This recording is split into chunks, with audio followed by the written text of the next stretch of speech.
Anthony Morel, elle s'appelle donc Tilly Norwood et elle n'existe pas puisque c'est une intelligence artificielle générée par une entreprise. Ouais, c'est ça. Et elle met le feu à Hollywood depuis quelques jours. Cette actrice, alors que je vais décrire pour ceux qui nous écoutent, c'est une jeune femme brune, 25-30 ans environ. Elle est censée incarner la girl next door, c'est l'archétype féminin qu'on trouve beaucoup dans les comédies romantiques, donc de la beauté naturelle un peu. Et effectivement, si je ne vous avais pas dit que cette personne n'existait pas, qu'elle avait été générée par une IA, vous ne vous en seriez probablement pas rendu compte parce que le rendu est hyper réaliste. Donc c'est une comédienne virtuelle à laquelle on peut faire interpréter tout et n'importe quoi. On lui donne des lignes de texte et ce visage composite qui a été généré par un algorithme, eh bien, va réciter le texte, va rire, va pleurer, va jouer la comédie et on peut l'intégrer en quelques clics dans un film ou dans une série. Alors elle est pour l'instant dans un certain nombre de clips, on peut la voir notamment sur son compte Instagram dans différents rôles qu'elle va interpréter.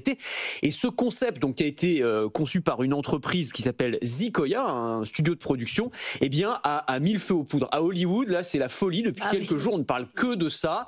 Alors sur le ton évidemment de l'indignation, on a un certain nombre de stars qui se sont emparés du sujet, Emily Blunt, Whoopi Goldberg, un certain nombre de syndicats aussi, des grands syndicats de comédiens qui s'insurgent. Je les cite, ils s'opposent au remplacement des artistes humains par des artistes synthétiques. J'adore cette phrase, on se croirait dans Blade Runner, c'est vraiment une phrase de film de science-fiction, mais c'est ça, des artistes synthétiques, on en est exactement là, parce que l'idée, enfin ce que voit en tout cas le secteur, c'est un peu leur fossoyeur potentiel, parce qu'on se retrouve avec des acteurs et des actrices qui sont disponibles 24 heures sur 24, qui ne peuvent pas refuser un tournage, qui ne râlent jamais, qui ne coûtent quasiment rien. Oui. Évidemment, c'est une petite révolution dans le monde du cinéma. C'est un mélange entre Cathy Holmes et Marion Cotillard. C'est ça. Il y a un peu de tout le monde. Ouais, on se doute bien qu'en fait ce composite, il prend un peu de différentes figures de stars et on retrouve à la fois un petit peu tout ça et en même temps c'est une personne nouvelle. En même temps, bon, c'est la suite quoi. C'est ça. C'est comme je dis souvent, on n'arrête pas la marée avec une serpillière et je pense que là, l'indignation est réelle à Hollywood et ce sera probablement la même chose en France.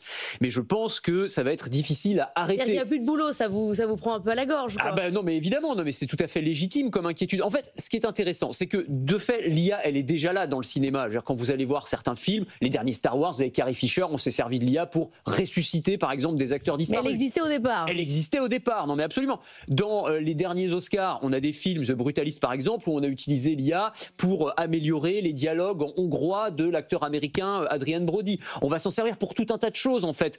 Il y a aujourd'hui un film, un festival du film de l'intelligence artificielle à côté du festival de Cannes en France. Ils ont reçu plus de 1500 candidatures de films l'an dernier. Donc c'est déjà là. Après, ça n'empêche pas d'avoir une forme d'honnêteté vis-à-vis du spectateur. Est-ce qu'il faut lui dire au spectateur que les acteurs qu'il voit, en fait, ont été générés par une IA? Il y a l'association qui gère les Oscars aux États-Unis réfléchit à une sorte de label. Ouais. Comme 25% d'IA. C'est ça. Mais en fait, exactement comme on a des labels faits maison dans les restaurants, il va falloir un label fait ou conçu avec des êtres humains, des vrais humains, et non pas avec une IA. Et là, pour le coup, on aura une forme de transparence. Ça ne va pas concerner que le cinéma. Évidemment, ça existe dans tous les domaines. C'est intéressant, je me suis penché là-dessus pour préparer la chronique. Moi, je ne les connaissais pas, mais il y a par exemple des influenceurs générés par IA qui existent déjà, qu'on voit sur les réseaux sociaux. On peut citer Lil Miquela ou encore Choudogram, voilà, qui ont des millions, centaines de milliers, voire millions de followers. Et on les voit, alors ils collaborent avec des grandes marques, donc ils testent des modèles de grandes marques, on les voit faire du shopping, tout ça est complètement virtuel,